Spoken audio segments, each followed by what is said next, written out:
Atentos al temazo que os traigo hoy. Hoy vamos a hablar de inversiones, pero no lo vamos a hacer de inversión inmobiliaria. Y es que hoy nos acompaña Adrián Bernabeu, un auténtico experto en Bitcoin. Sí, lo has escuchado bien. Vamos a hablar de esta famosa moneda que tanto ruido está haciendo últimamente, pero ya me conoces, lo vamos a analizar desde una visión mucho más profesional, desde el punto de vista de los fundamentales, de qué hay realmente de valor dentro de Bitcoin y no tanto desde el pelotazo rápido. Si te preguntas si Bitcoin puede ser el futuro, si puede ser incluso una buena inversión o una buena reserva de valor, no te pierdas esta entrevista. Nos vamos ya, pero como siempre, si te gustan las inversiones inmobiliarias, si quieres seguir aprendiendo mucho más de lo que ya haces en estos podcasts, en la descripción de esta entrevista vas a encontrar muchos recursos, te podrás suscribir también a mi newsletter, donde te voy a seguir compartiendo contenido de mucho valor. Así que imprescindible, suscríbete en la newsletter y descárgate esos recursos que te dejo por aquí abajo. Y ahora sí, nos vamos ya con esta delicia de entrevista.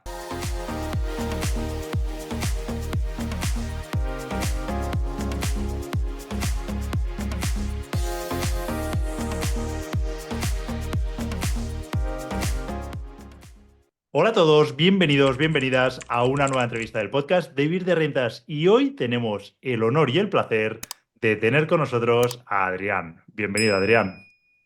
Muchas gracias, Germán, por invitarme. Tengo muchas ganas de hablar contigo y de aportar lo máximo.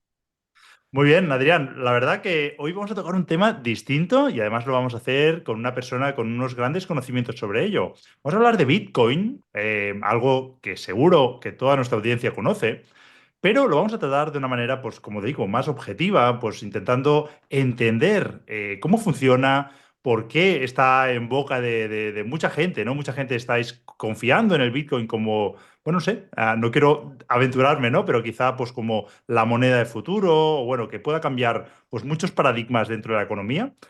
Así que creo que eres la persona para hablar de ello. Adrián es autor del libro Bitcoinismo, publicado con la editorial Deusto, y además autor también del documental Inconfiscable, un documental súper interesante que yo tuve la oportunidad de poder ver en primicia y que además también nos dirás a ver si hay alguna forma de que la gente lo pueda ver.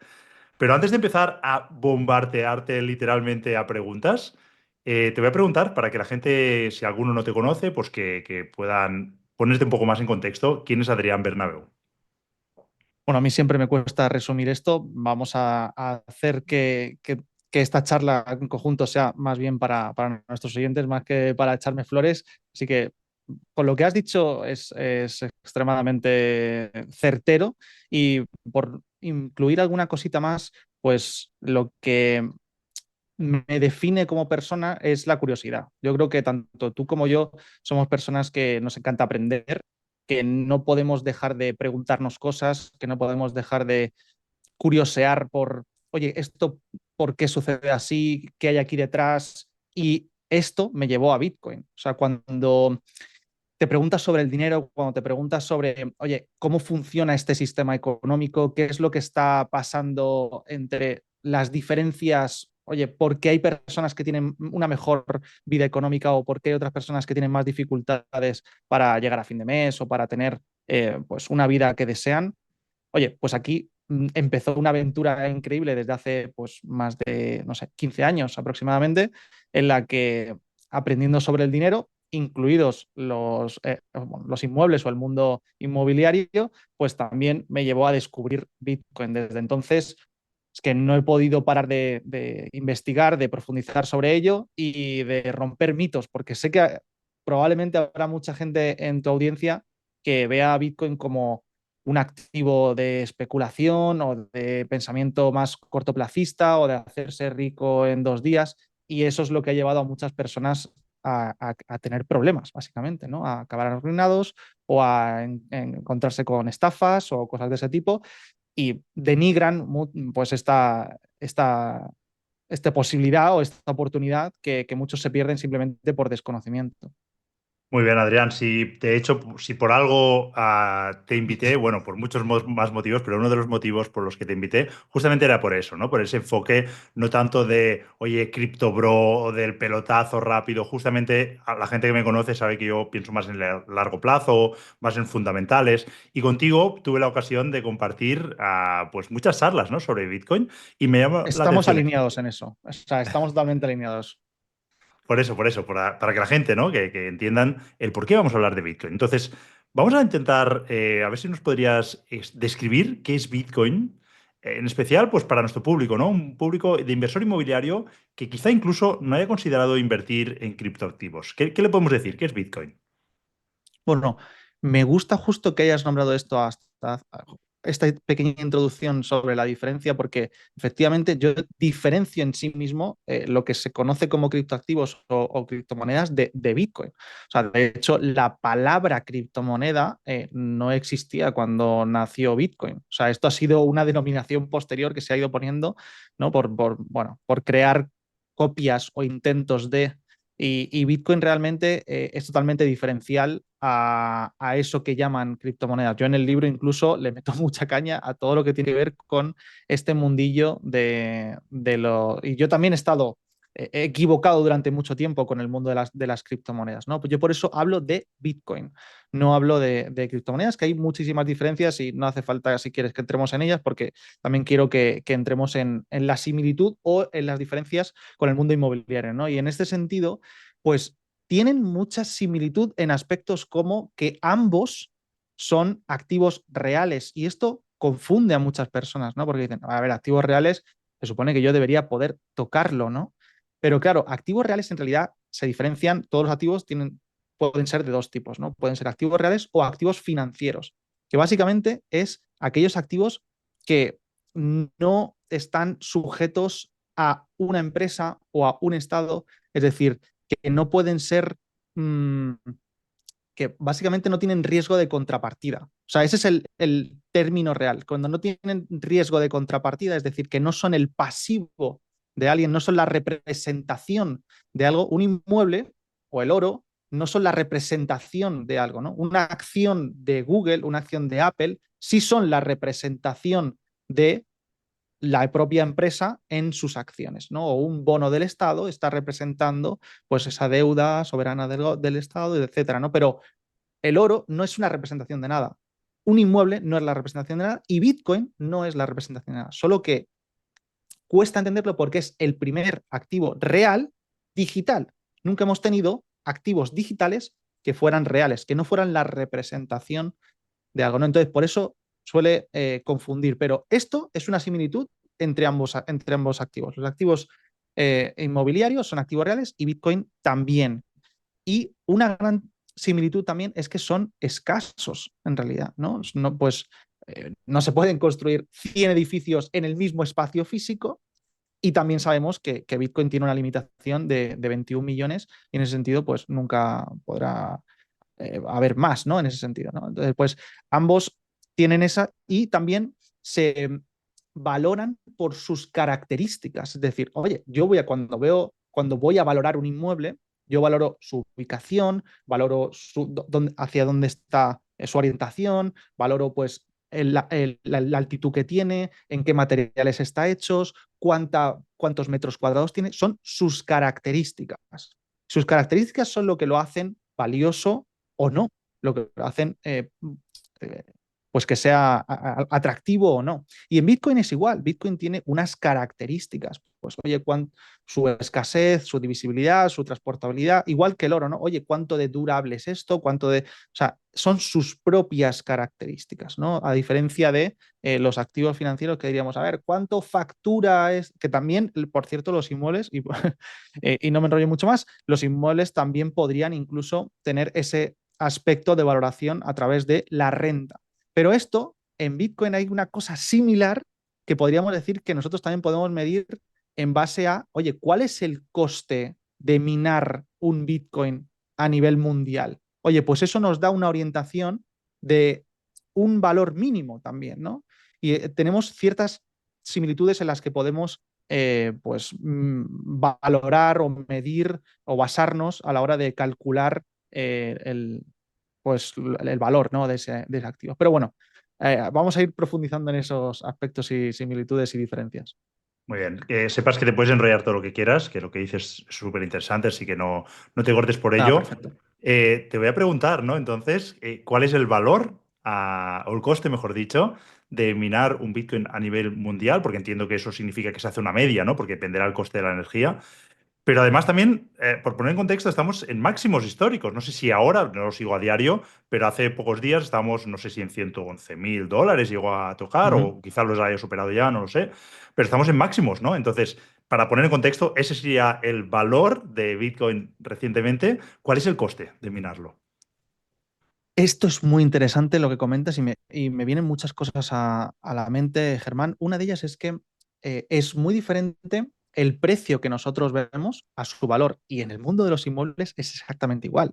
Una cosa es el precio que nosotros podemos llegar a ver, que a veces está inflado y a veces está infravalorado. Lo interesante es comprar en infravaloración de lo que es su valor, ¿no? Entonces, en Bitcoin, una cosa es el precio que nosotros vemos, que normalmente encima es una media de todo lo que se comercia en todos los exchanges.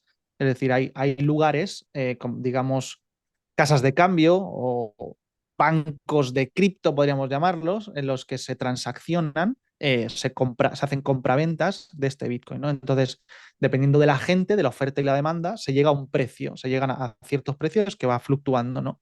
Efectivamente, hace poquito, de hecho, coincidió con el Pizza Day, que básicamente es el día del año en el que se celebra que hubo un tipo llamado Laszlo, un desarrollador de Bitcoin muy conocido, que hizo la primera compra, la primera vez que se supo el precio de Bitcoin en dólares, porque antes no había una paridad de precio. O sea, pues un Bitcoin, pero ¿cuánto es un Bitcoin? No sabemos, porque nunca se ha hecho una transacción que podamos decir, pues un Bitcoin es tanto en dólares. Pues Laszlo fue la primera persona que en el foro de Bitcoin Talk dijo, oye, ¿quién se anima a enviarme 2 pizzas a casa por 10.000 bitcoins? Entonces hubo un tipo que le dijo, mira, yo acepto el pago, entonces le envió 10.000 bitcoins, Laszlo le envió 10.000 bitcoins y esta persona lo que hizo fue llamar a Papa John's y enviarle 2 pizzas a casa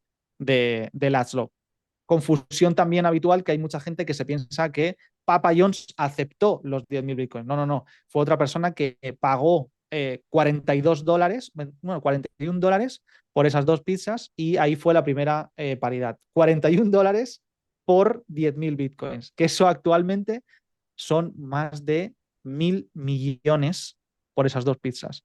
1.000 millones de dólares por esas 2 pizzas. O sea, cuesta incluso, vamos, gestionarlo. Pero la cuestión es que efectivamente el valor y el precio son distintos y una cosa es lo que nosotros vemos en el mercado, que efectivamente coincidió ese día del Pizza Day con el máximo histórico de Bitcoin, que hemos estado casi en los 112.000 dólares por Bitcoin, casi 112.000 dólares por Bitcoin, algo increíble, la verdad. Y ese precio que nosotros vemos es la media de todos los exchange, de todo lo que se comercia en los exchange. Pero matiz importante, Germán, y es que hay muchas operaciones que no se reflejan en mercado. Imaginemos que yo te hago una transferencia y tú, una transferencia bancaria tradicional, normal, una transferencia de toda la vida, y tú me pasas por una transferencia en Bitcoin unos Bitcoin. Eso, como no se ha comercializado en un exchange, nadie sabe que ha habido una compra-venta. Nadie entiende que eso ha sido una transacción de compra-venta. Simplemente yo te he hecho un envío y tú me has hecho un envío. Pero no tiene por qué haber habido un entendimiento de compraventa dentro de un exchange. Entonces, eso no se refleja y por lo tanto no modifica el precio.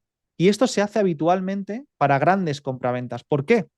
Porque quien quiere comprar, por ejemplo, 100 millones de dólares o 1.000 millones de dólares en el mercado, no va a un exchange para poder mover el precio y que por lo tanto esos bitcoins le salgan más caros. Lo que trata de hacer es hacerlo lo que se le llama OTC, que es over the counter.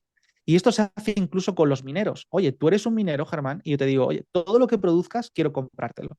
Entonces, cada vez que tú produces, yo te lo compro. Pero esto no refleja, no modifica el precio en el mercado. Entonces, es muy importante que se diferencie. Una cosa es lo que aparece en el mercado y otra cosa es su valor. Su valor se puede medir en base a sus características y la diferencia que hay con otras posibilidades, el coste de oportunidad de tener otros activos que tienen unas características distintas. Del mismo modo que pasa en los inmuebles. Oye, yo veo que este inmueble con sus características efectivamente es distinto a otras oportunidades que puede haber ahí, otras que tienen otras características distintas y según el precio de mercado o según las posibilidades que yo tengo, veo que sí está infravalorado respecto al resto. Cuando, pues luego si quieres profundizamos en ello, cuando valoramos esas características que tiene Bitcoin y que hay otras opciones que no existen con estas características, yo no puedo tener un activo 100% finito que no me puedan diluir. No tengo, no hay una cosa en la que no pueda venir alguien y fabricar más o construir más o encontrar más. No tengo ningún otro activo con esta característica, por ejemplo, ¿no? Entonces, cuando valoramos ese tipo de cosas, que luego podemos ir profundizando en ellas, pues vemos que Bitcoin tiene una, unas propiedades únicas que, según su precio, hay personas que dicen, oye, pues esto me parece óptimo, me parece a buen precio respecto a las otras opciones que tengo. Y por último, la pregunta que comentabas respecto a el precio de minado, es verdad que es súper dispar. De hecho, incluso hay lugares en los que es literalmente cero, porque luego podemos hablar de la minería en sí mismo, pero hay lugares en los que el coste energético es cero, o sea, que hay energía de sobra, de hecho se derrocha energía en algunos lugares y por lo tanto esa energía es a coste cero, por lo tanto esos Bitcoin minados son a coste cero, solo que la media podríamos decir que se parece bastante al precio que vemos en mercado. Ahora mismo, la última vez no lo he mirado, pero estaríamos pues seguramente por los 90.000, 80 y pico mil de media de coste, 80 y pico mil dólares o 90.000 dólares por minar un Bitcoin de media, insisto, en todo el planeta. Bueno, lo mismo minar aquí que minar en Islandia o que minar en Irán, por ejemplo, o en cualquier otro sitio que tenga energía más barata. Pues súper interesante, Adrián. Has comentado además incluso la anécdota de la pizza y esto me ha trasladado o me ha teletransportado al pasado. Entonces, me gustaría preguntarte también sobre la historia del Bitcoin, cómo nace, quién es Satoshi, qué sabemos de él, bueno, un poco la evolución, cómo se crea Bitcoin para luego poder ir siguiendo los siguientes pasos y entender también pues, lo de la minería, ¿no? Porque hablamos de minería y seguramente hay gente que será la primera vez que Uh -huh. escuchan hablar de ella. Entonces, vayamos al principio, ¿cómo se crea Bitcoin y qué es lo que sabemos de ese personaje Satoshi? Wow, esto es súper amplio, Germán. Vamos a tratar de resumirlo lo máximo posible. De hecho, si alguien quiere profundizar más en esto, le invito a que se descargue gratuitamente un libro que tradujimos al español. Bueno, en realidad no es el libro traducido, sino que traducimos todos los posts originales de Satoshi en inglés, los ordenamos cronológicamente y se llama El libro de Satoshi y está gratis.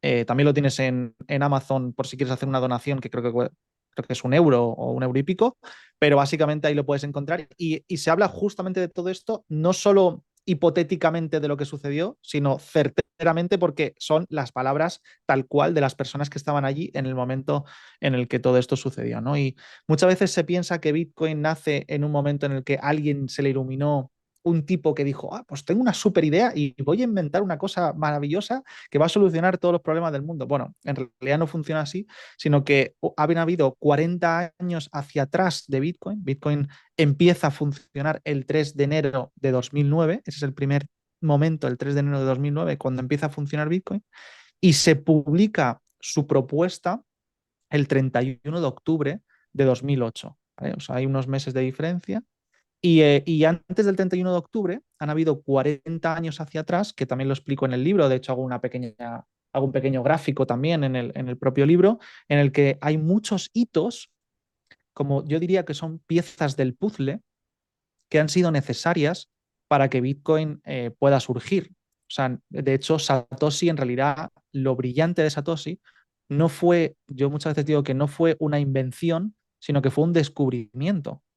porque en realidad lo que hizo fue descubrir cuáles son esas piezas necesarias y juntarlas de forma brillante, como hasta entonces no se había hecho. Esto soluciona algunos problemas históricos que llevamos teniendo a lo largo de la humanidad, que también si quieres podemos entrar en ellos, pero básicamente, por ejemplo, había problemas, es que no sé si me quiero meter en algunos problemas que son más complejos de explicar, pero básicamente había ciertas cuestiones que ya se habían escrito, por ejemplo, por Nick Szabo en el 97 o por Wei Dai o por muchas de estas personas que son personas con nombres y apellidos que se conocen, pues no sé, como también Hal Finney, Adam Back.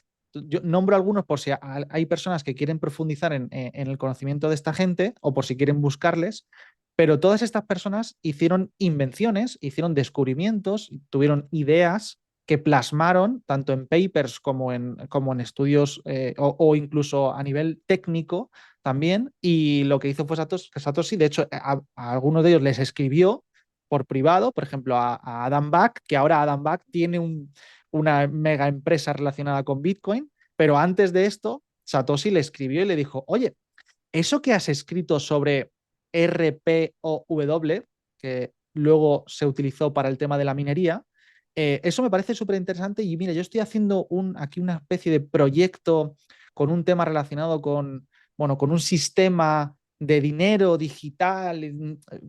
¿Qué piensas de esto? Y bueno, pues Adam Back le dijo, es muy interesante, pero fíjate en el proyecto de Wei Dai, que Wei Dai hizo una cosa que se llamaba B-Money, B-Money, B-Money, bueno, que seguramente te parece muy interesante. Entonces, todas estas conexiones, todos estos momentos en los que se juntan personas o hablan sobre ciertos intentos, también han habido otros intentos como e-gold, e-gold como oro digital, digamos, o oro electrónico bueno, de muchas personas. Entonces, diferentes personas que fueron haciendo intentos de este tipo y Satoshi pues cogió estas piezas, fue cogiendo lo mejor de cada una o lo que él consideraba que tenía más sentido y propuso este white paper el día 31 de octubre de 2008. ¿Por qué Satoshi quiso ser anónimo y no dar su nombre y apellidos? Porque no es su nombre y apellido, por si alguno no lo sabe, por si alguno piensa que es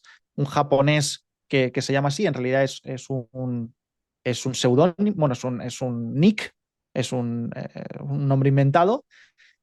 Pues básicamente porque hubo otras personas que ya intentaron hacer dinero paralelo al Estado que acabaron presos. O sea, tú no puedes crear un dinero porque sí.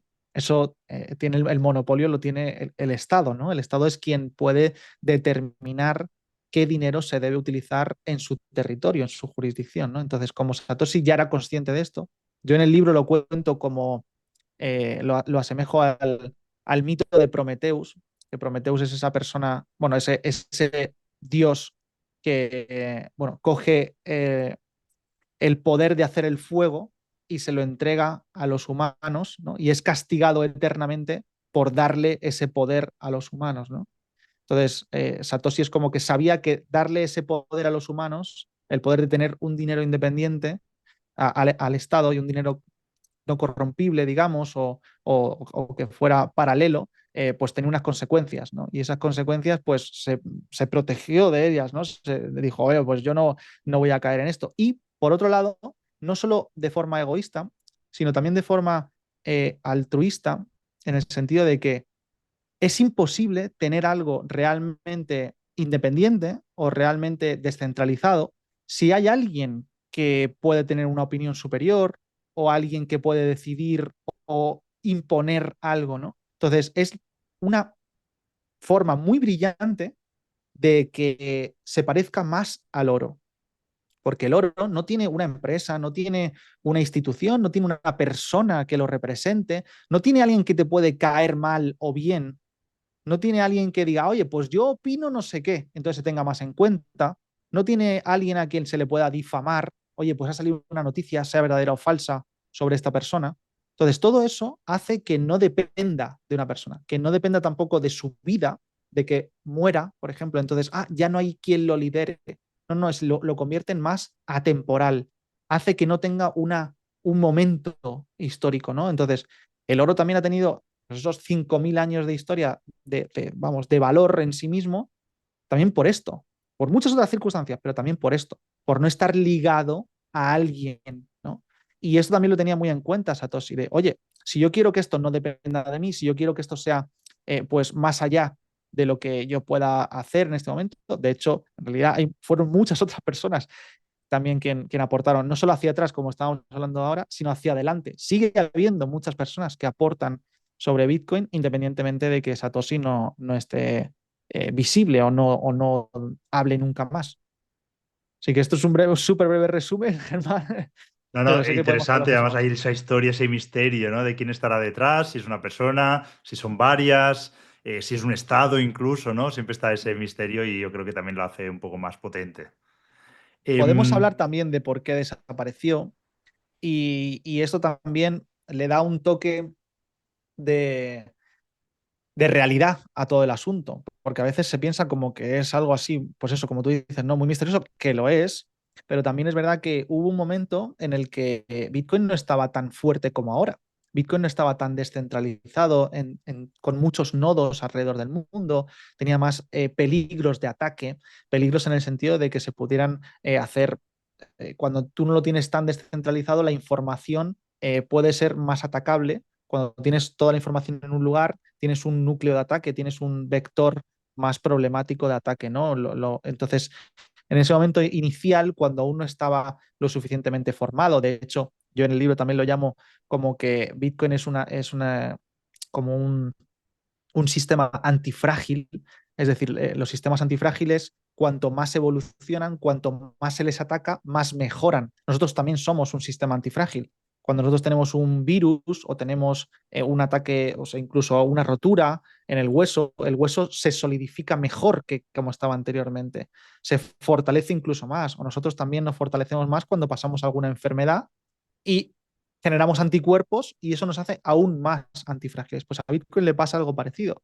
Cuanto más ataques tiene, más se fortalece, ¿no? Más experiencia tiene y más fuerte es, ¿no? Pero hubo esos momentos iniciales en los que no era tan fuerte y Disculpa que interrumpa la entrevista en el mejor momento. Te voy a robar solo 10 segundos, pero son 10 segundos que podrían cambiar tu vida. Y es que tenemos un club de inversores al que llamamos Zona 3, en el que vas a encontrar infinita formación sobre todas las modalidades de inversión, vas a encontrar todos los recursos y herramientas que te puedas imaginar y también una magnífica comunidad con más de 2.000 inversores en la que nos ayudamos unos a otros. Yo también estoy allí como uno más. Si quieres pertenecer a este club de inversores, te voy a dejar el enlace por aquí abajo o te puedes ir directamente a zona3.club y dejar tu mail por allí, porque el club solo abre 2 veces al año durante 7 días y durante esos 7 días es una auténtica fiesta, es una auténtica locura. Muchos inversores deciden formar parte de este club, así que si tú quieres ser uno de ellos y recibir toda la información cuando abramos puertas con todas las novedades que habremos preparado para ti, sin duda debes dejar el mail en zona3.club. De nuevo te dejo el enlace por aquí abajo. Y ahora sí, disculpa por interrumpirte, seguimos con la entrevista de hoy. hubo un suceso que no sé si algunos lo recordáis, que es, no sé si tú lo recordarás también, Germán, que Julian Assange, que fue el que creó Wikileaks, que básicamente hacía pública información top secret de Estados Unidos, pues Estados Unidos lo que hizo fue cortar todas las formas de financiación que tenía Wikileaks y Julian Assange, es decir, cerró su PayPal, cerró sus cuentas bancarias, incluso las que tenía en Suiza, que se supone que eran más blindadas y demás, pero no tuvo forma de ninguna manera de recibir donaciones para poder seguir haciendo para hacer esa labor que estaba haciendo de difundir esa información que a Estados Unidos no le venía bien. Pues la única forma que pudo seguir financiándose es a través de Bitcoin. No había forma de que Estados Unidos ni ningún otro país bloqueara las transacciones de Bitcoin. Es incensurable, ¿no? Entonces, claro, Satoshi dijo, uy, cuidado, porque estamos teniendo mucho foco de un potencial enemigo que diga, espérate un momento, que yo no puedo bloquear esta mierda, ¿esto qué es? O sea, ¿qué sistema es este que de ninguna forma puedo hacer para que no le llegue dinero a este tipo, Julian Assange. O sea, es una alerta que no querían tener desde un momento tan inicial, ¿no? Entonces Satoshi dijo, uy, cuidado, no me gusta que pase esto, podemos tener problemas, y porque muchos de la comunidad de Bitcoin también están diciendo, guau, qué bien que se empiece a utilizar de esta manera, que se le dé un uso, que realmente tenga una cosa más tangible, más directa, que estemos viendo sus resultados, que realmente funcione en ese sentido, que veamos que no es censurable, que no hay una institución que pueda bloquearlo. O sea, qué guay, ¿no? Pero al mismo tiempo Satoshi decía, uy, cuidado, porque puede ser un arma de doble filo. O sea, no deberíamos tener la atención tan directa de un poder tan fuerte en este sentido. Y luego hubo otro hito asociado casi en el mismo momento, en el que alguien también muy conocido que se llama Gavin Anderson, y ese tipo que era un desarrollador muy conocido de Bitcoin, que sigue estando, o sea, sigue estando más o menos en el, en el ecosistema, eh, pues le llamó la CIA, le llamó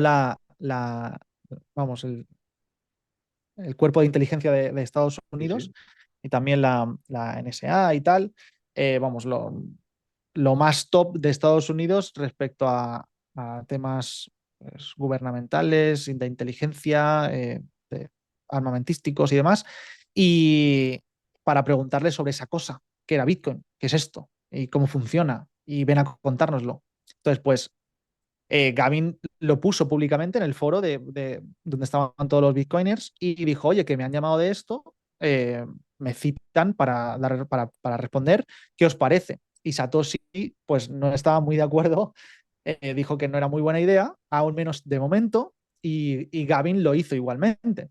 Gavin fue y fue pues a contar en una especie de charla privada, de conferencia privada, y estos hitos hicieron que Satoshi decidiera, oye, yo me voy, me desplazo, creo que es el momento estoy viendo demasiadas red flags, demasiadas alertas y me despido.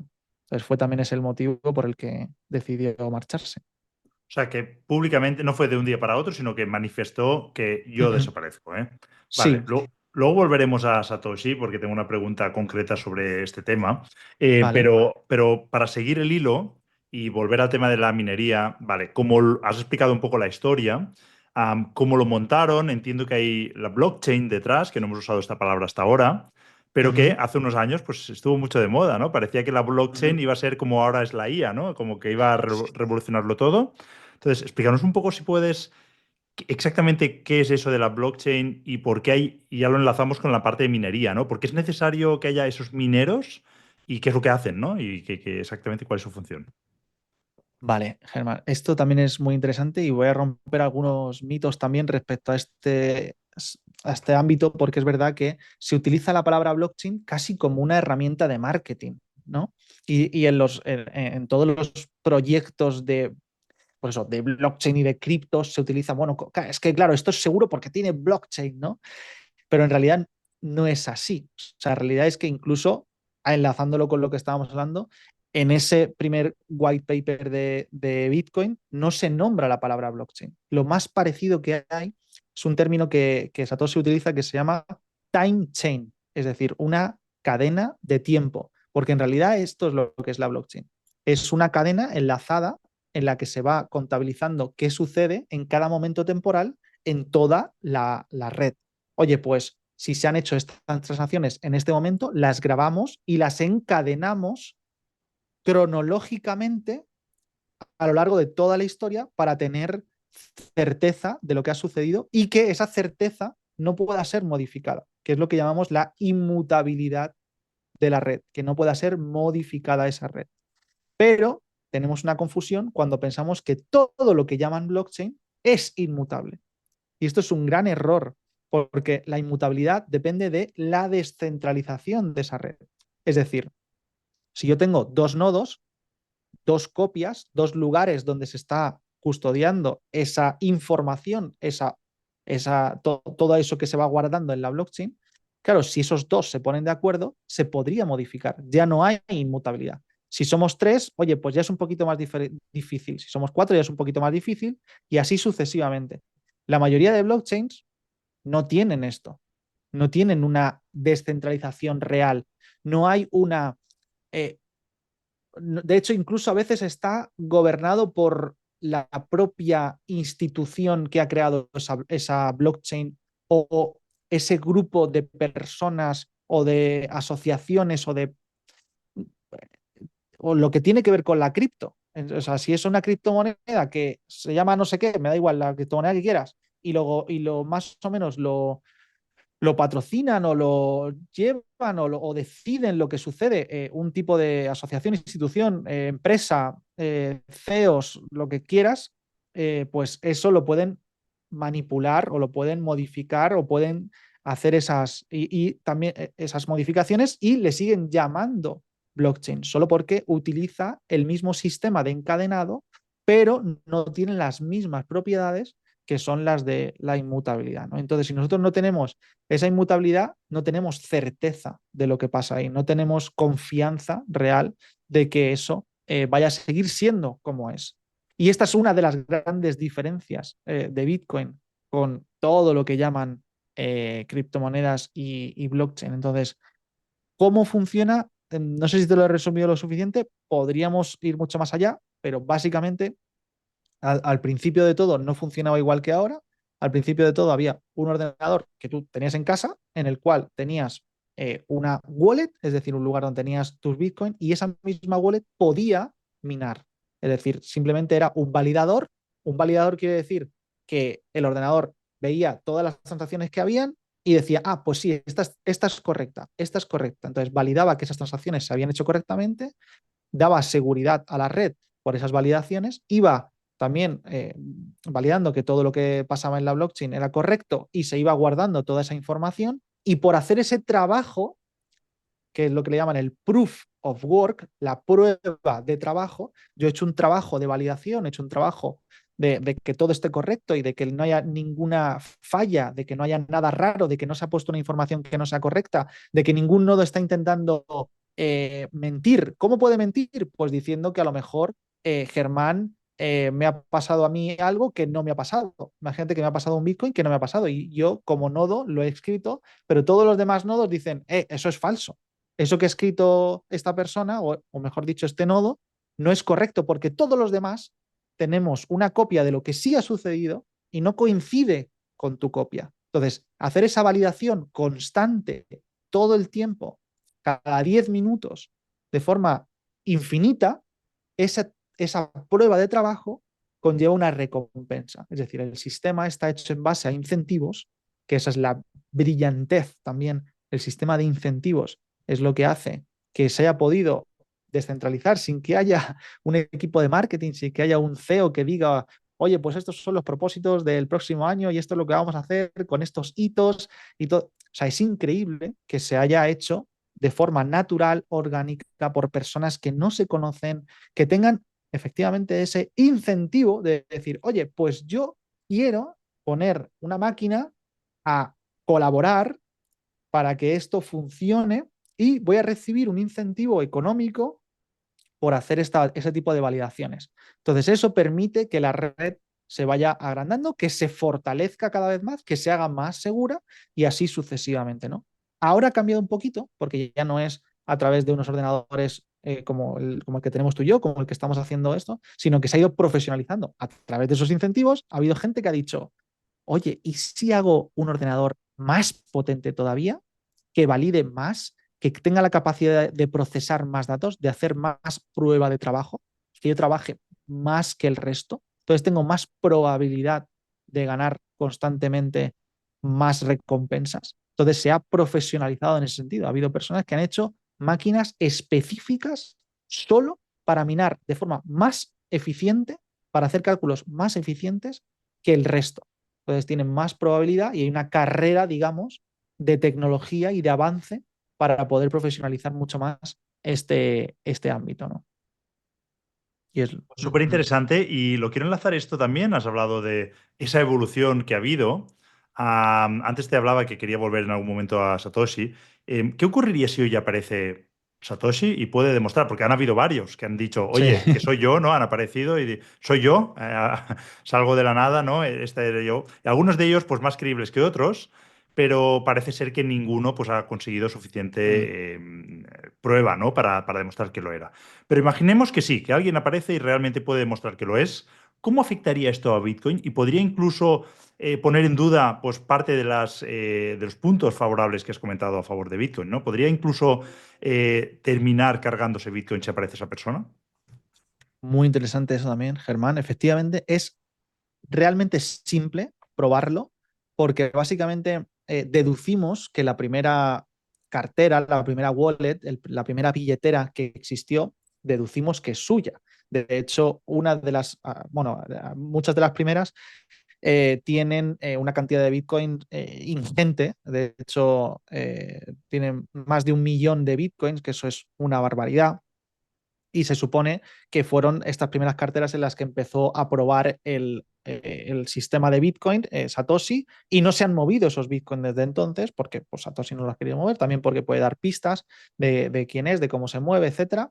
Pero la cuestión es que para probarlo, simplemente, como todo funciona a través de criptografía, y hay una cosa muy simple en criptografía, que es clave pública, clave privada, nosotros sabemos la clave pública de esas direcciones y tú puedes firmar con la clave privada, decir, oye, yo soy el propietario de esta clave pública. Y eso es extremadamente simple. O sea, cualquier persona que si tuviera la tenencia, digamos, de esa clave privada, podría decir, soy yo. Y mira, esta es la que corresponde a la clave pública, que es la de las primeras carteras de Bitcoin, ¿no? Entonces es súper fácil de hacer. Y hay personas como Craig Wright, que es un australiano que lleva en juicios intentando probar que sí que es Satoshi, y ha hecho incluso, bueno, un montón de cuestiones muy rocambolescas para tratar de probar algo que es realmente simple de probar. Todo el mundo le dice, oye, ¿por qué no haces esto de la clave privada? Si lo sabes, además, sabes que es así, pero él insiste en que no, en que hay otras fórmulas, en que hay otra metodología. Entonces, también se ha hecho como una especie de meme interno dentro de Bitcoin, que todo el mundo dice, todos somos Satoshi, menos Craig Wright, ¿no? Entonces, todos somos Satoshi, ¿no? Como que formamos parte de esto, pero menos Craig Wright, ¿no? Entonces, podría, respecto a tu pregunta, ¿podría afectar? Sí, podría afectar en el sentido de que deja de ser tan descentralizado como habíamos hablado. También puede ser que sea una forma de afectar a Bitcoin, hacer creer que sí se ha encontrado a esa persona, por ejemplo, ¿no? Imaginemos que esa casuística también podría existir de, oye, esta persona hemos deducido que sí es Satoshi y, no sé, la hemos encarcelado, no sé, por ejemplo, ¿no? Entonces ya la gente diría, pero si han encarcelado a ese que, entonces ya eso generaría una bola, ¿no? de mala prensa que podría afectar al precio perfectamente. Lo que sí, lo que también es cierto es que eso no cambiaría sus propiedades. Es decir, estoy convencido de que sí que habría pues, que afectaría, digamos, temporalmente toda esa prensa y toda esa cuestión a lo que es el precio, también por la incertidumbre, del mismo modo que pasa en cualquier otro, en los mercados, no sé, muere Steve Jobs o muere, no sé, Elon Musk y Tesla, pues probablemente se vea afectado porque, ostras, pues no tenemos a la persona líder, ¿no? Que a partir de ahora va a decidir hacia dónde va este proyecto y probablemente se notara en el precio y afectaría a su cotización. Y yo estoy convencido que en Bitcoin pasaría algo parecido. Habría una incertidumbre, pues son momentos en los que el mercado dice, hey, ¿qué pasa aquí? Hay gente que no arriesgaría y se saldría pero desde mi perspectiva, eso no cambia su escasez, no cambia sus propiedades, no cambia su transportabilidad, no cambia su inmutabilidad, no cambia sus propiedades reales. Y en muchas ocasiones esto suele ser una oportunidad incluso, una oportunidad de lo que hablábamos al principio, ¿no? De decir, oye, voy a volver a evaluar su precio respecto a su valor, ¿no? Voy a volver a evaluar si realmente estamos baratos o caros de nuevo.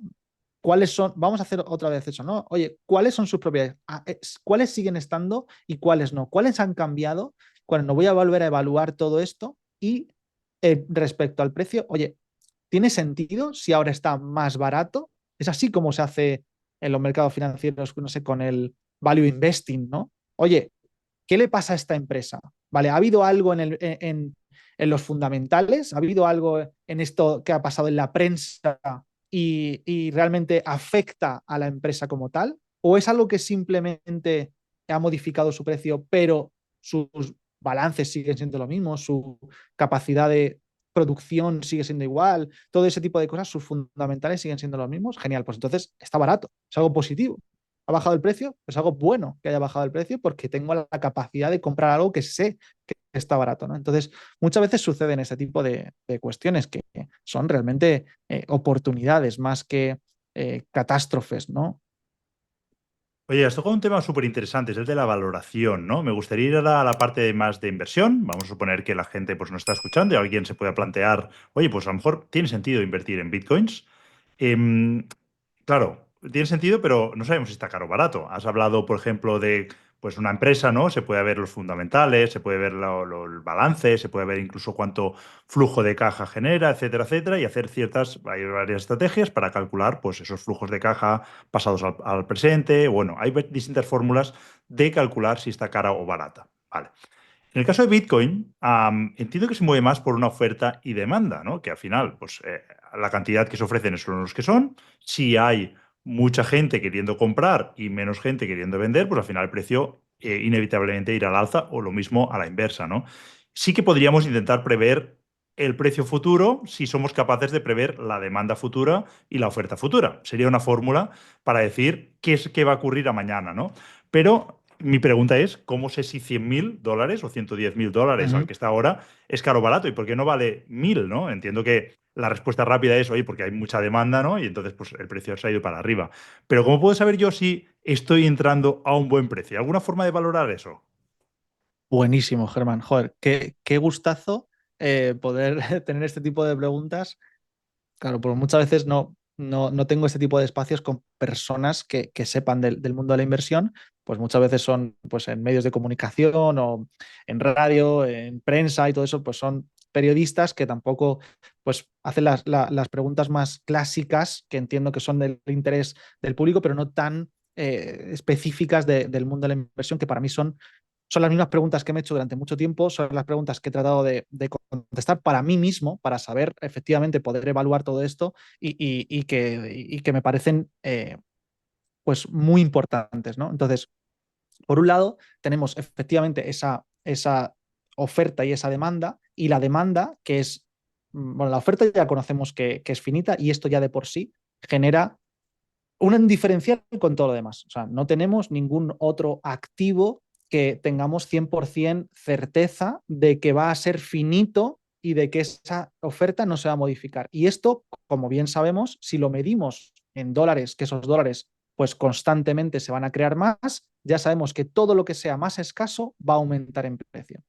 Por eso entendemos que los inmuebles seguirán subiendo de precio en base a la inflación, en base a la creación de masa monetaria y también, pues si estos micros son más escasos que el dinero, pues también subirán de precio y por eso nos costará más ir al supermercado a comprar leche, pues probablemente la leche también suba de precio y efectivamente todo lo que sea más escaso que el dinero va a subir de precio, pero aún más si es finito. Y en este caso no tenemos ningún otro activo que sea 100% finito. Pero eso no sería solamente un motivo, o sea, vale, es infinito. ¿Y qué? Yo también puedo hacer finito, no sé, el cuadro de Picasso. Un cuadro de Picasso, o no sé, las meninas, pues no va a haber dos meninas. Vale, entonces vamos a la demanda. Y la demanda va en base a su utilidad. Porque hay gente que lo va a demandar. Cuanta más demanda haya, más va a afectar al precio si la oferta es la misma o incluso en este caso no solo la oferta es la misma, que es lo que siempre se dice y es lo que incluso yo he dicho, sino que en el caso de Bitcoin es a la baja. O sea, es uno de los pocos activos que incluso decrece en oferta. ¿Por qué? Porque hay Bitcoin que se van perdiendo.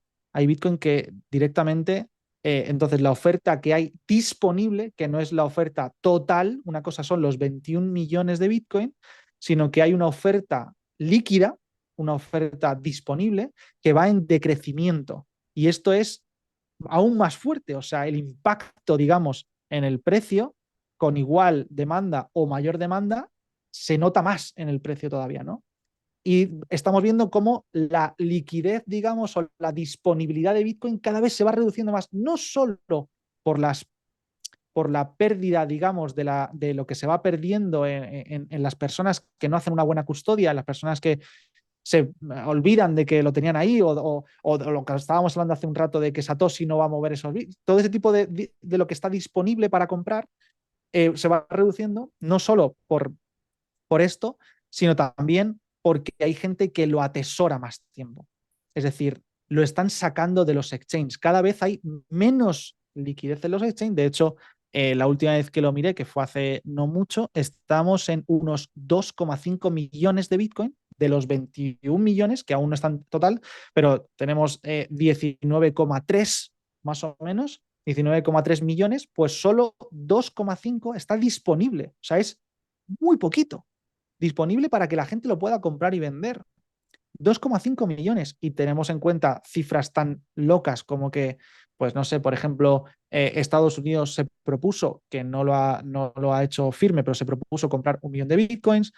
No sé, empresas como MicroStrategy está ya acumulando más de 500.000 bitcoins. O sea, son cifras que si hablamos de 2,5 es muy poquito para que para todos la demanda que hay. Ahora vamos a esa demanda. La demanda en realidad va asociada a su utilidad. Entonces, cuando vemos no solo sus características, sino también sus utilidades, y las utilidades me refiero a que, oye, yo soy una empresa que tengo la posibilidad bueno, tengo un excedente de capital, tengo un excedente de tesorería, tengo un excedente de producción y tengo opciones para atesorar mi capital en diferentes activos, ¿no? Y digo, bueno, si tengo 1.000 millones de tesorería, puedo comprar inmuebles, pero entonces estaré ligado a un lugar concreto, no podré desplazarlo, tendré problemas de liquidez en el sentido de burocracia también, impositivos, tendré que pagar pues, ciertos impuestos de custodia, tendré que pagar costes de mantenimiento, todo ese tipo de cosas hacen que ese dinero que yo he puesto inicial se vaya reduciendo, aunque también depende de, oye, cuánto se infla o cuánto soy capaz de que se revalorice este activo en base a mis costes, etc. Tengo ya unas problemáticas en el sentido. Si tengo oro, pues tengo también problemas de custodia, tengo que también dejárselo incluso a un custodio, porque 1.000 millones, por ejemplo, en oro, pues obviamente no lo puedo tener en mi casa, tengo que contar con un profesional que me lo guarde y eso conlleva unas cosas también, etcétera. También tengo problemas, oye, si lo quiero mover a otro sitio también tengo problemas en ese sentido, y así sucesivamente. Y cuando llego a Bitcoin digo, oye, pues realmente es sencillo, no tiene demasiada dificultad en cuanto a lo que, a su mm, gestión, digamos, porque entiendo que es un activo que tengo en un lugar concreto como una wallet, que no tiene costes de mantenimiento, que no tiene costes impositivos, siempre y cuando no tenga una compraventa, que no me requiere de pagar impuestos si no he tenido una ganancia, ¿no? De respecto a la venta, no tiene riesgos territoriales, es decir, no está en una jurisdicción concreta, no dependo de un país específico, está en el ciberespacio, por lo tanto, no depende de un lugar concreto, ni de unas políticas exactas, ni de, no me importa que en África, no sé, en Kenia me prohíban Bitcoin, porque yo puedo directamente, en cuestión de segundos, estar en otro lugar, hasta tenerlo en otro lugar, incluso realmente no está en ninguno de esos lugares, ¿no?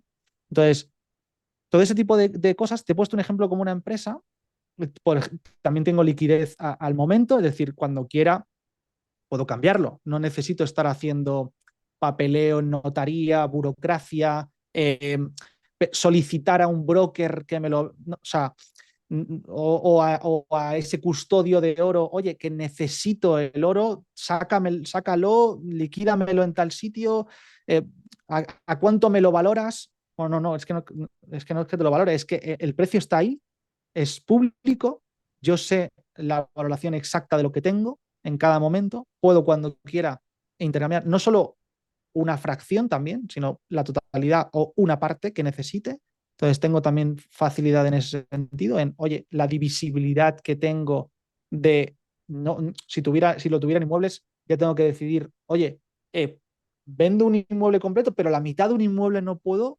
pero entonces y además tengo un plazo de burocracia también para tener ese dinero disponible. Entonces, evalúo todo ese tipo de cosas que acabamos de hacer algo muy rápido, pero es un diferencial en su utilidad y no solo en ese sentido, sino también en las personas. Es decir, oye, yo tengo amigos cubanos que literalmente no pueden recibir dinero de otra forma. O sea, literalmente no hay forma eh, en la que poder enviarles dinero, ni enviarles ninguna otra cosa, porque se para en aduanas, porque se confisca, y en cambio, yo muchas veces mando donaciones a amigos allí que le llegan en segundos y que encima, como hay problemas de este tipo, en la calle lo tienen súper fácil para, o sea, casi cualquier persona que entienda de esto dice, ostras, pues prefiero Bitcoin a tener una moneda que son un 200% de inflación anual. O sea, me estoy resguardando también otra utilidad, por ciento. Nosotros, claro, Germán, tú y yo vivimos en lugares en los que tenemos un dinero más o menos, eh, no sé, me cuesta llamarlo estable, pero que Pero al menos comparado no con se... otros, pues sí, ¿no? Efectivamente. Entonces, muchas veces cuando hablamos de esa volatilidad, joder, es que si te vas a casi cualquier país, de hecho, la gran mayoría de países tienen este increíble problema de inflación que a pesar de la volatilidad de Bitcoin es menor que su propia volatilidad deflacionaria, o sea, inflacionaria en su moneda, ¿no? De cómo se devalúa su moneda, ¿no? O sea, que les conviene incluso, a pesar de que esté fluctuando de forma más fuerte, es más estable ese Bitcoin que incluso su propia divisa. Eso también es otra utilidad. Es decir, oye, yo puedo por primera vez en mi puta vida ahorrar. O sea, hay un montón de países en los que literalmente no pueden ahorrar. Eso es muy loco. Entonces, eso también es otra utilidad. Entonces, ¿qué hago? Pues trato de conseguir demanda, trato de conseguir más de ese activo.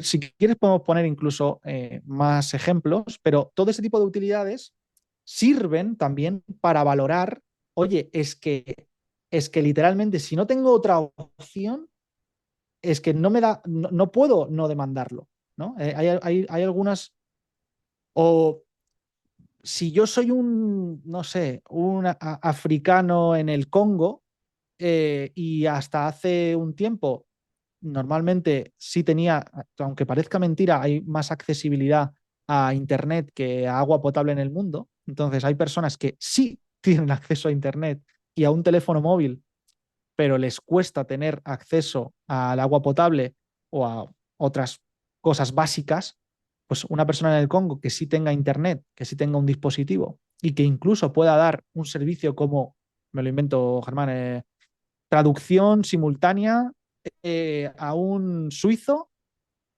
porque hay una persona allí en Suiza que tiene que hacer un negocio y necesita una traducción de esta persona del Congo. Entonces, sí, efectivamente puede hacer el servicio, pero ¿cómo lo cobra? Hostia, que no puede recibir una transferencia bancaria, que no le puede dar el dinero en efectivo, que no se lo puede enviar por correo, que no puede... Pues con Bitcoin sí.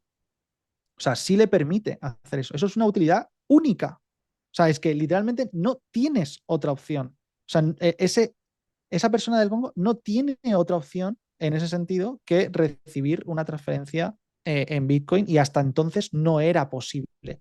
Son otro tipo de utilidades que la mayoría de personas no piensan, pero esto es como, voy a valorar si prefiero tener Bitcoin o no. No, no, es que no puedo valorarlo. O sea, es que no tengo otra opción. O sea, entonces, no te pones a ponderar si está barato o caro. Es que es la única opción que tienes, la única utilidad que tienes, ¿no?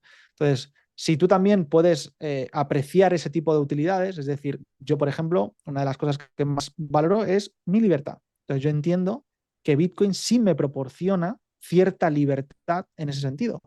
Me proporciona libertad de movimiento, me proporciona libertad de ese tipo de utilidades, me proporciona libertad de transportabilidad, de liquidez, de que yo pueda moverme con mi patrimonio allá donde quiera, siempre que quiera, sin tener que preguntar a nadie. Y esto, oye, pues es un valor que no encuentro en otros activos. Muy bien, luego hablaremos de cómo transportar eso, la custodia y demás, pero antes, profundizando un poco más en la parte de inversión, mucha de la gente que nos escucha pues son inversores en viviendas de las que generan ingresos. Entonces, te quería preguntar, para un inversor que está buscando justamente ingresos pasivos, si existe alguna estrategia similar también en Bitcoin, como puede ocurrir en este alquiler de inmuebles en general. Buenísimo, Germán. Soy un poco reacio y cada vez más al concepto de ingresos pasivos porque, joder, es que cuando te metes en el mundillo, la verdad que se acerca bastante a un mito, ¿no? O sea, los ingresos pasivos reales casi no existen. O sea, siempre hay una gestión, siempre hay un tiempo que dedicarle, una atención que poner mínima. Entonces, lo sabes, que yo también he estado en el mundo del alquiler, de los inmuebles, bueno, he hecho muchas cosas en el mundo de la inversión y obviamente pues también he tratado de generar pues fuentes de ingreso pasivas y demás.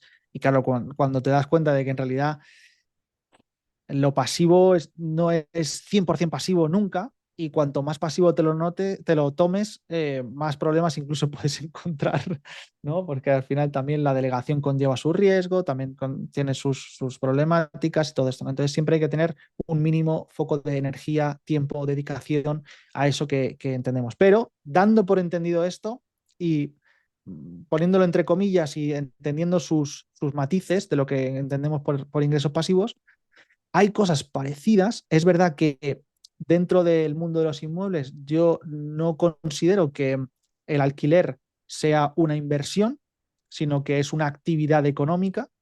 Al final es un negocio, es un modelo de negocio. Entonces lo que estás haciendo al final es dentro de un activo, que es ese inmueble, que sí podría ser una inversión, es el activo en sí mismo, utilizas ese activo como un modelo de negocio, ¿no?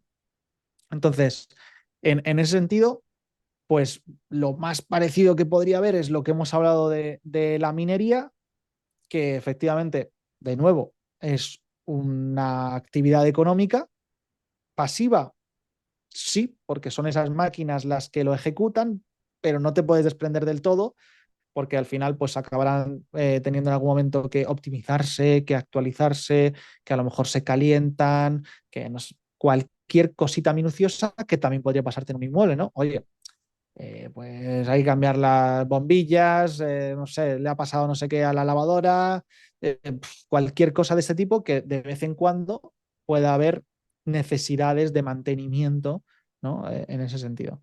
También hace poco han salido otras opciones, como por ejemplo, que se parecen más a los activos financieros, porque tú puedes, en cierto modo, igual que lo puedes hacer con los inmuebles, que digamos que es un REIT, por ejemplo, que conviertes, digamos, el activo, no es que lo conviertas literalmente, sino que, bueno, paralelizas o mimetizas o haces que el activo real, que es el inmueble, lo tengas en una versión de activo financiero, que es, oye, pues yo voy a invertir, por ejemplo, en una especie en acciones, ¿no? En acciones de un patrimonio inmobiliario que genera rentas y que por lo tanto puedo tener dividendos, pero yo lo que tengo es una participación de todo ese parque inmobiliario, ¿no? Pues algo parecido puedes hacer con Bitcoin, porque tú puedes con Bitcoin ceder esa custodia a un tercero, que normalmente puede ser una empresa de custodia o una empresa, un exchange o algo parecido, que básicamente te puede generar rendimientos. Esto también se parece un poquito y es algo así como si le prestaras el Bitcoin. También le llaman staking, o cada uno le pone, o lending, que también hay una, o liquidity pools, que básicamente tú eres como si fueras proveedor de liquidez de un mercado de compraventas. Entonces, bueno, pues hay personas que compran y venden y tú, al haber generado liquidez, es como que te llevas parte de las comisiones que ellos pagan por hacer esa compraventa. Es como si fueras una especie de banco intermediario o como bueno, como esas casas de cambio que vemos en los aeropuertos, ¿no? Y tú fueras parte de quienes les dejan esa liquidez a los intermediarios, entonces te llevas un porcentaje de eso que se comercia. Pero todo esto al final tiene sus riesgos, del mismo modo que podría tenerlos alquilar un inmueble, que, o sea, que te lo destrocen o que pueda entrar un ocupa. Ya sabemos que también hay posibilidades para combatir esto, por supuesto. Pues seguros contra impagos, seguros, no sé, hay de todo tipo, siempre hay pros y contras, siempre hay herramientas tal.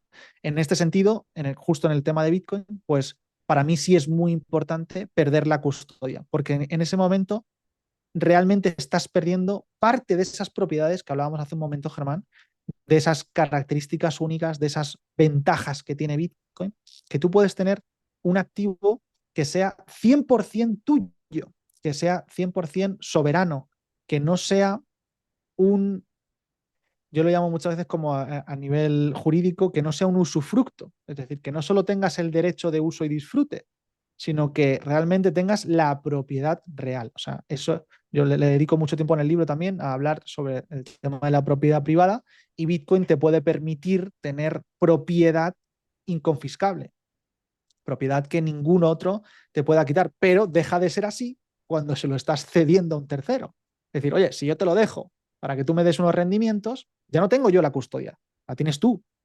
Entonces, pues es cuando suceden cosas como me lo han hackeado, esta empresa se ha ido a tomar por culo y ya no puedo recuperar mi Bitcoin, pues como innumerables exchanges, ¿no? Que seguro que muchos habéis escuchado de, pues FTX se ha quebrado, esta empresa, no sé, yo qué sé, Celsius, no sé cuánto, pues son empresas de ese tipo que lo que hacían era, pues, estos servicios, digamos, paralelos, que ese es el tipo de riesgos que puedes tener, ¿no? Que no hagan bien su trabajo, que no sean responsables con el dinero ajeno y que, pues como no es tuyo, y eso es por lo que la gente también confunde eh, las estafas, oye, esto me lo quitaron o esto no bueno, es que lo cediste tú mismo, o sea, lo tenían ellos, quienes eran los propietarios reales eran ellos, es como en el banco, y perdona que me profundice en esto, Germán, en el banco realmente nosotros no somos propietarios de nuestro dinero, somos titulares, pero los propietarios son el banco. Nosotros lo que tenemos es una promesa o una deuda, digamos, ellos tienen una deuda con nosotros, ¿no? Pero a ver, nosotros tenemos ese título de que, oye, pues se supone que eso está a nuestro nombre, pero tú no vas a encontrar en la cuenta bancaria en ningún sitio que ponga que eres propietario. Eres el titular es Germán, pero no es el propietario del dinero, el propietario son ellos, entonces pasa lo mismo cuando tú le cedes ese Bitcoin, pues si el banco quiebra, que sí, que hay un seguro, pero hasta 100.000 euros, pero cuando te pones a mirar en el fondo de garantía cuánto dinero hay total, no da para 100.000 a todas las cuentas bancarias, ¿no? Entonces, realmente, cuando nos damos cuenta de este tipo de matices, pues pasa lo mismo, ¿no? Tenemos que ser conocedores de los riesgos y si queremos asumir ese riesgo a cambio de ese potencial rendimiento o beneficio. Muy bien, hoy has tocado un tema muy interesante, es el tema de la custodia. No sé si nos puedes dar buenas prácticas para poder custodiar el Bitcoin, e incluso si existe alguna alternativa para alguien que no quiera asumir la responsabilidad, que creo que es una palabra importante aquí, porque en el sistema tradicional, ¿no? Pues un sistema que no está descentralizado, trasladamos esa responsabilidad a ese banco o a ese tercero que, bueno, que también asumimos riesgo, ¿no? Como acabas muy bien de explicar, por esa cesión. Pero luego, si asumimos nuestra responsabilidad, hay otros riesgos, ¿no? Que no lo estemos custodiando bien nosotros mismos o incluso podamos perder esas llaves, ¿no? Para poder Ujú. acceder a ello, que quizá podría ser incluso lo que le sucedió a A Satoshi, Satoshi. a Satoshi queriendo o sin querer, que podría ser que incluso lo hiciese provocando, ¿no? Pero bueno, volviendo a la pregunta, ¿cuáles serían esas mejores prácticas para custodiar y si hay alguna forma segura de ceder esa responsabilidad a un tercero para que lo custodie? Esto es súper profundo, o sea, súper profundo. Aquí de hecho, hay formaciones enteras solamente de este ámbito, principalmente porque no hay una única solución. No hay una solución genérica para todo el mundo en todas las circunstancias y para todas las utilidades. Lo que sí hay es un equilibrio entre la seguridad y la utilidad. Es decir, pero no solo en Bitcoin, sino en todo lo que existe. O sea, en una casa también, en algo que queramos proteger físicamente, cuanto más seguridad le ponemos, menos utilidad tiene eso que protegemos. Es decir, menos accesibilidad tienes, menos posibilidades tienes de utilizarlo, básicamente, ¿no? De esa utilidad. Y al revés, igual, cuanto más útil es, cuanto más accesible es, menos seguro es. Menos barreras tenemos, menos capacidad de que otra persona, un atacante, acceda a eso que estamos protegiendo. Entonces, es literalmente opuesto, ¿no? Entonces, cuando pensamos en proteger mi Bitcoin, muchas veces pensamos en algo que nos dé seguridad, utilidad y todo lo que, todas las, eso no existe, ¿no? Y sobre todo que parece que queremos proteger todo de la misma forma con la máxima seguridad. Entonces, lo que se suele hacer es dividir cuánto de útil necesito. O sea, por ejemplo, no es lo mismo lo que yo llevo en el bolsillo. Oye, pues yo llevo, no lo protejo de la misma forma un billete que llevo conmigo en mi cartera a lo que quiero proteger para mi jubilación. Entonces, vamos a darle también esa posibilidad a, a Bitcoin de tener diferentes carteras o diferentes protecciones, diferentes seguridades, dependiendo de la utilidad que le quiero dar, ¿no? Entonces, oye, lo que voy a proteger para mi herencia, para mis hijos, o para mi momento de retiro o para lo que sea, oye, pues lo voy a hacer en lo que yo llamo el búnker. Genial. Ese búnker, si nosotros nos imaginamos un búnker, el búnker no es para estar accediendo todos los días. No es para ir todos los días a abrirlo y a entrar y salir y no sé qué. No, no, no, no. Es obviamente para momentos muy puntuales y momentos en los que realmente va a conllevar un trabajo acceder a ese búnker. Oye, pues la seguridad biométrica, el entrar por un túnel, el que haya un reconocimiento de todo tipo, de que realmente validación de que sí, soy yo, pues conlleva unos procesos que eso también dificulta al atacante de que pueda acceder a ese búnker. Entonces, ese búnker en realidad sería lo máximo. Y si quieres, ahora vamos para allá. Pero ¿cuál sería lo mínimo? Pues lo mínimo es descargarte una wallet, como podría ser, no sé, Blue Wallet, que es como cartera azul, o Sparrow, cualquiera de estas te podrías descargar directamente. Entonces, pues te descargas un wallet en un dispositivo como tu móvil. Por ejemplo, en el móvil es muy buena la de Nunchuk, que si quieres todo esto lo podemos dejar en la descripción y demás. Pero básicamente, o en el ordenador, mi preferida es Sparrow. Entonces, tú te lo descargas y ya tienes un software que no depende de un tercero en este sentido. Es un software que te permite tener unas claves privadas, te va a hacer crearte unas claves privadas que solo tú deberías saber, que es secreto, es tu secreto, que no tienes que poner en ningún sitio que pueda verlo un tercero.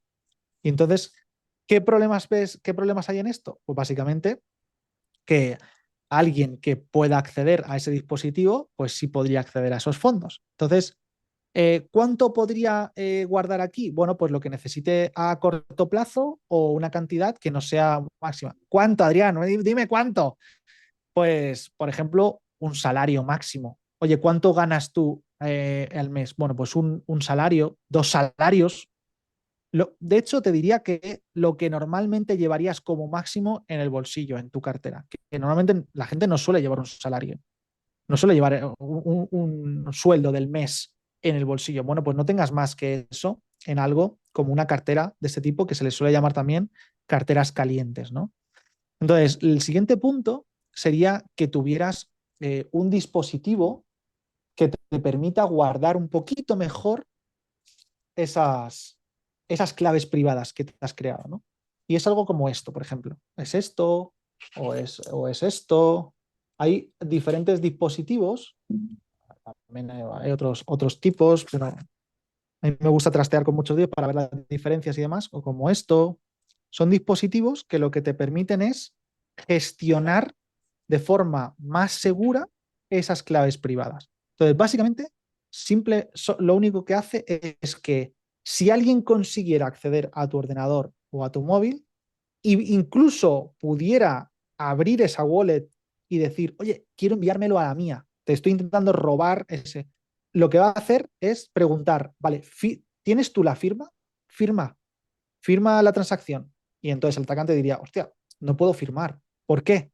Porque necesitas la firma que está introducida en este dispositivo.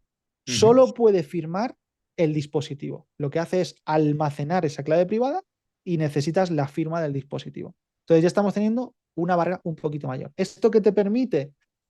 Pues te permite ya tener a lo mejor, no sé, 5 salarios, 6 salarios, 10 salarios máximo. Yo te diría que es conveniente que no superes eso. Y a partir de ahí hay que poner siguientes barreras, como por ejemplo, y ya sé que nos vamos a meter en tecnicismo, pero lo dejo ahí y podríamos profundizar en ello si hiciera falta, pero empezamos con passphrase. Esto ya te permite que es básicamente una clave un poquito superior, una dificultad un poquito superior, ya te deja también un poquito menos de utilidad, es decir, que va a conllevar más trabajo acceder a ello. Entonces tú podrías tener una wallet del día a día y otra que empieza a tener eso que vas a guardar durante más tiempo con este tipo de dispositivos y demás. Entonces, bueno, si necesito ese dinero, eh, ese capital que estoy guardando con más seguridad, bueno, pues acepto tener más barreras de acceso, pero más seguridad, ¿no? Una passphrase, el siguiente nivel podría ser una multifirma, que muchas veces la multifirma se piensa en diferentes personas, pero no, puedes ser tú el que tenga la multifirma. Y una de las cosas más importantes es que la gente cree que solamente con este tipo de dispositivos ya es suficiente. La putada es que el dispositivo se puede romper, se puede extraviar, se puede no sé qué. Entonces, lo más importante es guardar correctamente esas palabras, esa clave privada. Que esa clave privada te va a permitir, que por eso se le llama semilla muchas veces, o frase de recuperación, se le llama también por si queréis buscarlo. La semilla es porque te permite volver a hacer crecer todo lo que tenías anteriormente, ¿no? Entonces, con esa semilla, si tú guardas esa semilla correctamente, no importa que todo lo demás se vaya a la mierda, no importa que se rompa el dispositivo, no importa que en algún momento incluso se extravíe, se deteriore de cualquier forma, porque tú con la semilla podrías volver a introducirla incluso en un dispositivo como este y que todo siga igual, porque la información está en los nodos, recordad, la información no está aquí. Todo lo que tú tienes en Bitcoin está en el ciberespacio. Y lo que te pregunta ese sistema es, ¿eres tú el propietario? ¿Eres tú el que realmente tiene esa clave privada? Por eso lo importante es tu clave privada. Y mucha gente no se para a pensar en esto, pero en esa escalera que hemos dicho de seguridad, uno de los puntos importantes es guardar esa semilla en un formato metálico, algo como esto, que lo que te permite es que esa información que tú en principio habrás puesto en un papel, porque no se puede poner en digital, o no, bueno, no es que no se pueda, es que no debes digitalizarlo, básicamente porque si lo digitalizas, hay alguien que puede ver esa digitalización y por lo tanto tiene acceso a tu Bitcoin. Hay gente que lo guarda en una nota del ordenador o que lo guarda en un drive o que lo guarda. Todo eso es lo peor que puedes hacer. Da igual que tú tengas un dispositivo como esto, si has guardado tu clave privada en el bloc de notas y alguien accede a ese bloc de notas, da igual, acaba de tener acceso a tu clave privada. Aunque tú lo tengas custodiado aquí, yo puedo acceder igualmente. Es como que tengo otra llave, otra copia de la llave de tu casa. Da igual que tú tengas la llave escondida en el mejor búnker del mundo, si yo tengo una copia de la llave, tú guárdala lo mejor que quieras en tu búnker, pero yo con la llave de la copia puedo ir y entrar perfectamente. Entonces, eso se debe guardar únicamente de forma física, insisto, únicamente de forma física y si la tienes en un formato físico más resistente, que no se moje, que no se queme, que no se pueda deteriorar, que no se pueda romper. Ese tipo de herramientas son de titanio, con muchísima resistencia. Da igual que se derrumbe la casa encima, podrías volver a recuperarlo, no se va a quemar, no se va a partir. Entonces, eso es extremadamente importante. Y luego, la estrategia que hagas para guardar correctamente o sea, esa copia física, ¿no? Que eso también es importante, que muchas personas no piensan en lo que yo llamo un plan de custodia. Esto realmente es como lo hacen las empresas inmensas, las empresas de custodia también, o sea, un exchange y demás. Y aquí entramos en otra fase, que es lo que me has preguntado, que si tú no quieres ser responsable al 100% de todo esto, podrías ceder la custodia, digamos, a un tercero o cederla a mitad. Eso también es muy loable y es una buena opción dentro de que no es lo perfecto, o no hay nada perfecto realmente, pero no es lo que te va a dar la mayor soberanía, es cierto, la mayor independencia, pero efectivamente te va a dar un nivel de protección que no vas a tener si solamente lo custodias tú. Y es que, por ejemplo, para grandes fortunas, lo que se suele hacer también es contar con empresas como Nunchuk, que es la wallet esta que hemos hablado al principio del móvil, que lo que te permite es que, por ejemplo, vamos a poner un supuesto, yo tengo una multifirma que la multifirma quiere decir que necesitamos, por ejemplo, hay muchas multifirmas, pero vamos a poner la óptima y la más común, que es 2 de 3. Quiere decir que necesitas dos firmas de las tres totales que existen. Existen tres llaves y tú necesitas siempre dos de ellas que pueden ser así, pueden ser así, pueden ser así. O sea, no hace falta que sean las mismas llaves, no siempre las mismas dos, sino que cualquiera de las combinaciones son válidas, pero siempre son como mínimo dos de las tres que existen, ¿no? De las tres copias que hay. Pues una de ellas la podría tener esta empresa que con esa copia única no puede hacer nada, porque recordemos que necesitas como mínimo dos. Entonces, si tú por lo que sea perdieras una de estas dos, podrías acudir a esa empresa que tiene custodiada una de las tres. Entonces, es como un riesgo, aminorar un poquito más, un poquito menos el riesgo, ¿no? Muy Cosas bien, en oye. contra, un super matiz. Sí, sí, sí. Cosas en contra es que, joder, se me ha ido, pero las dos cosas en contra son, privacidad, es decir, que ese custodio en realidad está viendo todos los fondos, o sea, sabe toda la información de todo lo que tienes. Esto no es tanto un problema por él, sino porque esa información que él custodia se filtre. Es decir, que haya atacantes, que haya hackers o que haya lo que sea, que consigan llegar a esa información y que sepan que tú tienes esa cantidad. No porque lo vayan a robar, sino por un tema de privacidad, ¿no? Y por otro lado, y se me ha ido totalmente, Germán, la otra cuestión. Sí, bueno, es minoritaria, pero hay que tener en cuenta de que aquí sí tenemos un coste de custodia. Es decir, que te van a cobrar una comisión mensual por hacer ese servicio, básicamente. Y aquí sí, acabo. Nada, no te quería volver a interrumpir para no despistarte. Disculpa que justo he empezado a hablar yo pensando que habías terminado Al revés, que va, y te he Germán. hecho ahí despistarte de esos dos puntos. Vale, entendido. Yo creo que la gente se ha hecho una foto, una composición mucho más completa de lo que es Bitcoin, si puede ser para ellos. Por supuesto, tú mismo has dicho incluso de esta última respuesta que aunque has respondido ampliamente, hay formaciones completas solo de ello y que hay muchísimo donde tirar. Y además yo creo que has dado tips, has dado nombres, has dado algún recurso adicional por donde la gente que esto que hemos hablado hoy les pueda resonar, pues que sepan por dónde continuar, ¿no? Me queda una última pregunta antes de terminar y es un poco pensando en el futuro, ¿no? No sé si ves un futuro donde Bitcoin pueda reemplazar las monedas tradicionales o pues tú ahora mismo crees que podrían incluso coexistir ambas. O sea, realmente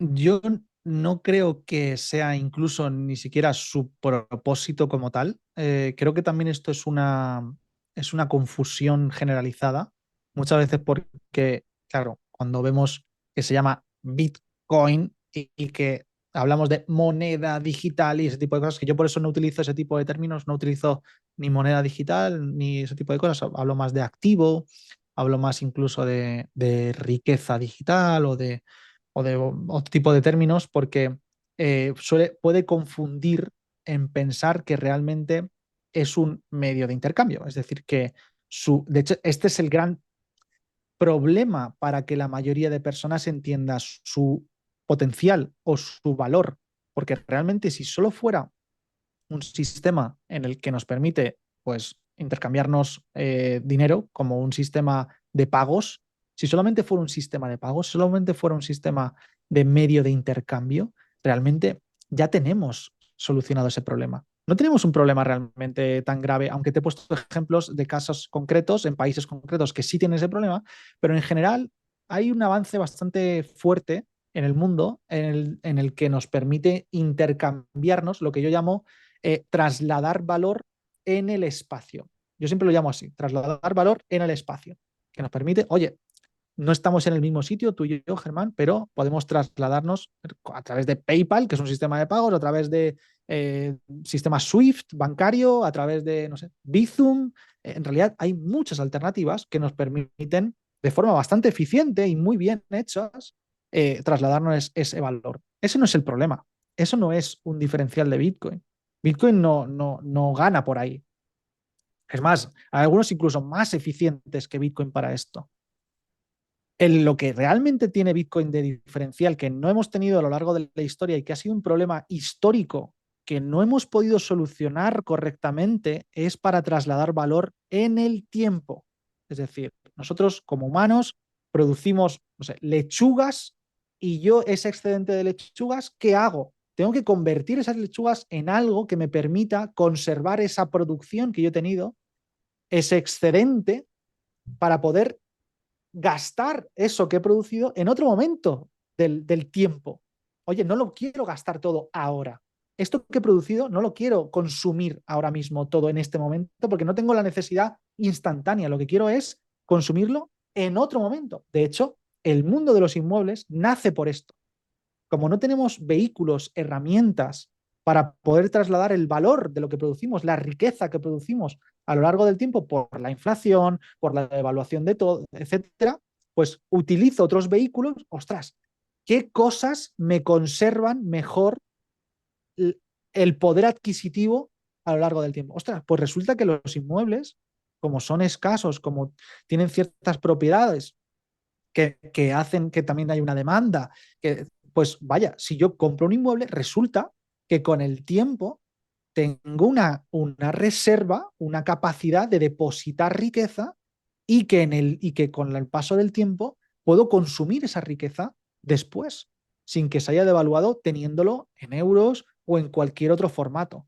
Entonces, coño, Bitcoin es esta solución. Bitcoin lo que nos permite es trasladar valor en el tiempo y en periodos largos de tiempo, cosa que muchas veces también se confunde.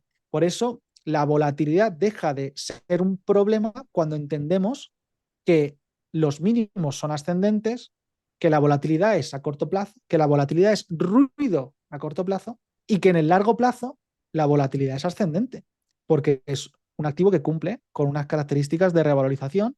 Entonces, ya no tenemos esa problemática de la misma forma. Es como querer utilizar un martillo para nadar, o yo qué sé, o querer utilizar una herramienta que tiene otro uso, que tiene otro potencial. Entonces, oye, pues sí, es verdad, este coche la verdad es que no va muy bien por el río. Pues efectivamente, o sea, a lo mejor flota si lo metes al río un poco, pero no es lo mejor que va a hacer. Entonces, si entendemos esto, entendemos que no va a ser realmente un sustituto tan positivo para medio de intercambio y que puede convivir perfectamente con cualquier otro medio de intercambio, pero sí vamos a ver cada vez cómo se utiliza más como reserva de valor, como atesoramiento para riqueza en periodos largos de tiempo y que van a convivir, aunque sí te permita tener como, y por eso normalmente lo llamo así, que es un uso residual, que no es que no sirva para eso, sino que tiene un uso residual para intercambio. Es decir, oye, pues sí, es verdad, me permite trasladarlo a otras personas o en el espacio, entre otros lugares, de Japón a Estados Unidos o de Adrián a Germán, aunque quizás no es a veces lo más apropiado, pero sí me permite hacerlo como una utilidad residual, insisto. Entonces, sí podrás hacerlo, pero probablemente vayas decidiendo utilizar como medio de intercambio otras utilidades, otras herramientas, es decir, vas a priorizar el gasto, por ejemplo, en algo que se devalúa, que en algo que te permite trasladar el valor. O sea, yo tengo una necesidad de comprar leche, no voy a hacerlo primero, vender mi mueble para comprar la leche. Voy a tratar de comprar la leche con algo que se va a devaluar y voy a desprenderme antes, que esto es la ley de Gresham, que se llama también, bueno, o también podría ser un coste de oportunidad, o también podría ser, pero básicamente, si yo tengo algo que se deprecia en el tiempo y algo que se aprecia en el tiempo, pues obviamente voy a intentar deshacerme antes de esos euros o dólares o de cualquier divisa o de cualquier medio de intercambio antes que de aquello que se aprecia. Entonces, sí, van a convivir durante mucho tiempo.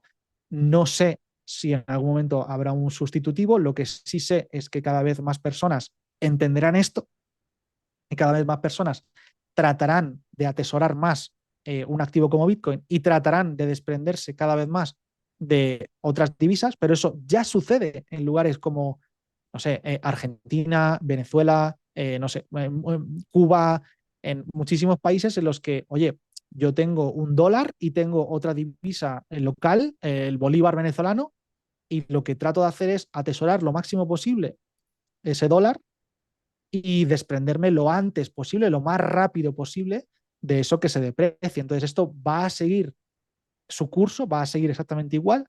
Cada vez trataremos de hecho, se ve la inercia también de que se acelera la velocidad de depreciación en todas las divisas. Entonces eso también va a potenciar la necesidad de las personas en, oye, quiero cada vez más tener activos que me protejan sobre esto y Bitcoin es una buena alternativa. Entonces, sí convivirán durante mucho tiempo, pero efectivamente insisto en que cada vez veremos más cómo, cómo se van separando en utilidades y dando fe de cuáles son sus potenciales, ¿no? En cada una de ellas. Y bueno, efectivamente es un problema para muchas personas y a mí es el motivo por el que también hago ese tipo de cosas públicas, porque me genera casi impotencia, Germán, que haya personas que, que no protejan su futuro, ¿no? En base oye, a que no puedan tener un ahorro, a que cada vez vivan más al día, a que cada vez vivan más en el corto plazo.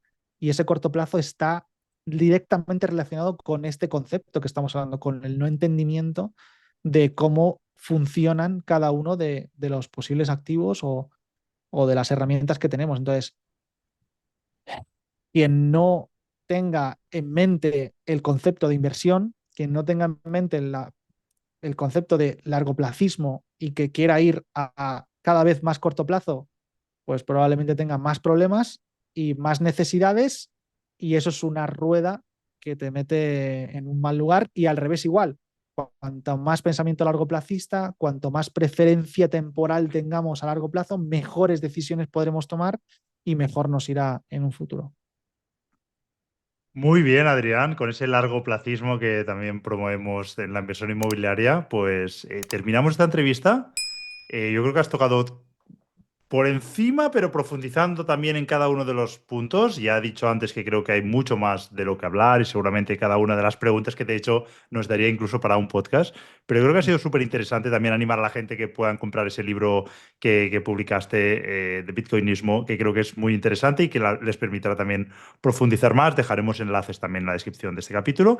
Y lo último que me queda antes de despedirte es desear que hayas estado cómodo a lo largo de la entrevista.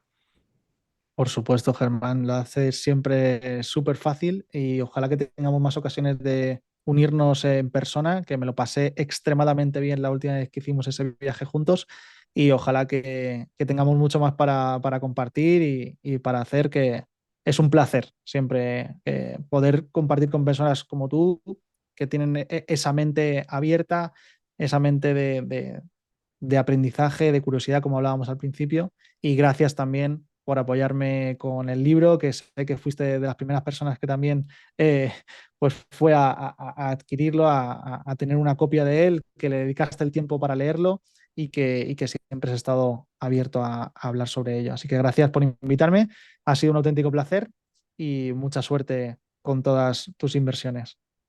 Muchas gracias, Adrián. Hasta luego. Un abrazo. Chao, chao. Espero que te haya encantado la entrevista de Adrián. De hecho, si has llegado aquí, estoy seguro que te ha parecido una pasada. Me encanta, como ves, las inversiones inmobiliarias, pero también me encanta explorar otras modalidades de inversión, porque creo que muchas de ellas se complementan a la perfección.